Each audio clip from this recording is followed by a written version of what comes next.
ಇಂಚಿಂಚು ಮಾಹಿತಿಯನ್ನ ಕೂಡ ಹಂಚಿಕೊಂಡಿದೆ. ಉತ್ತರಾಖಂಡದಲ್ಲಿ ಚಾರ್ ಧಾಮ್ ಯಾತ್ರೆಯನ್ನ ಸ್ಥಗಿತ ಮಾಡಲಾಗಿದೆ. ಹೆಲಿಕಾಪ್ಟರ್ ಮೂಲಕ ಹೋಗುವ ಯಾತ್ರೆ ಬಂದ್ ಮಾಡಲಾಗಿದೆ.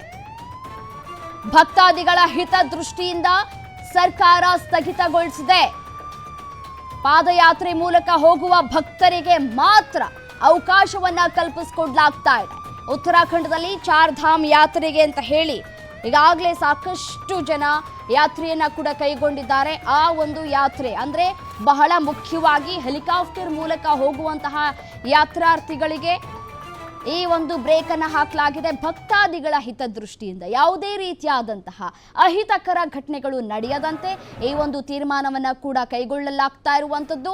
ಇದರ ಜೊತೆಗೆ ಬೈ ವಾಕ್ ನಡೆದುಕೊಂಡು ಹೋಗುವಂತವರಿಗೆ ಮಾತ್ರ ಅವಕಾಶವನ್ನ ಕೂಡ ಕಲ್ಪಿಸಿಕೊಡ್ಲಾಗ್ತಾ ಇದೆ. ಬಹಳ ವರ್ಷಗಳಿಂದ ನಾವು ಚಾರ್ ಧಾಮ್ಗೆ ಹೋಗಬೇಕು, ದೇವರ ದರ್ಶನವನ್ನ ಮಾಡಬೇಕು, ಪುನೀತರಾಗಬೇಕು ಅನ್ನುವಂತಹ ನಿಟ್ಟಿನಲ್ಲಿ ಒಂದಷ್ಟು ತಯಾರಿಯನ್ನ ಕೂಡ ಮಾಡಿಕೊಂಡು ವಿವಿಧ ಕಡೆಗಳಿಂದಲೂ ಕೂಡ ಆಗಮಿಸ್ತಾ ಇರ್ತಾರೆ.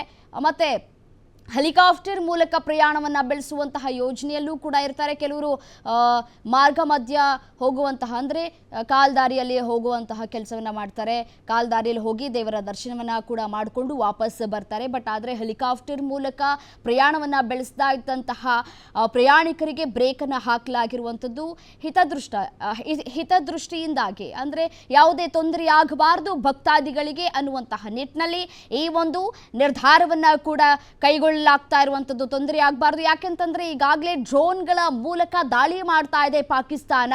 ಸೊ ವಿಮಾನ ಹಾರಾಟವನ್ನು ಕೂಡ ಅವರು ಟಾರ್ಗೆಟ್ ಮಾಡ್ತಾ ಇದ್ದಾರೆ. ಸೊ ಹಾಗಾಗಿ ಯಾವುದೇ ತೊಂದರೆ ಆಗಬಾರ್ದು, ತೊಂದರೆಗಳಾದರೆ ನಾಗರಿಕರನ್ನೇ ಅವರು ಟಾರ್ಗೆಟ್ ಮಾಡ್ತಾ ಇರುವಂತಹ ಹಿನ್ನೆಲೆಯಲ್ಲಿ ಈ ಒಂದು ಸ್ಟ್ಯಾಂಡ್ ಅನ್ನು ತೆಗೆದುಕೊಳ್ಳಲಾಗ್ತಾ ಇರುವಂಥದ್ದು. ಹೆಲಿಕಾಪ್ಟರ್ನಲ್ಲಿ ಚಾರ್ ಧಾಮ್ಗೆ ಹೋಗಬೇಕು ಅಂತ ಹೇಳಿ ಯಾರೆಲ್ಲ ಬುಕ್ಕಿಂಗ್ ಮಾಡ್ಕೊಂಡಿದ್ರು ಅಥವಾ ಪ್ರಯಾಣವನ್ನು ಬೆಳೆಸ್ತಾ ಇದ್ರು ಅದೆಲ್ಲವನ್ನ ಕೂಡ ಕ್ಯಾನ್ಸಲ್ ಮಾಡಲಾಗಿದೆ. ಎಷ್ಟು ದಿನ ಅಂತ ಪ್ರಶ್ನೆ ಮಾಡ್ಬೋದು, ಬಟ್ ಆದರೆ ಇಷ್ಟು ದಿನ ಅಂತ ಕೂಡ ಹೇಳೋದಕ್ಕೆ ಸಾಧ್ಯ ಆಗೋದಿಲ್ಲ. ಯಾಕೆಂತಂದ್ರೆ ಪಾಕಿಸ್ತಾನದ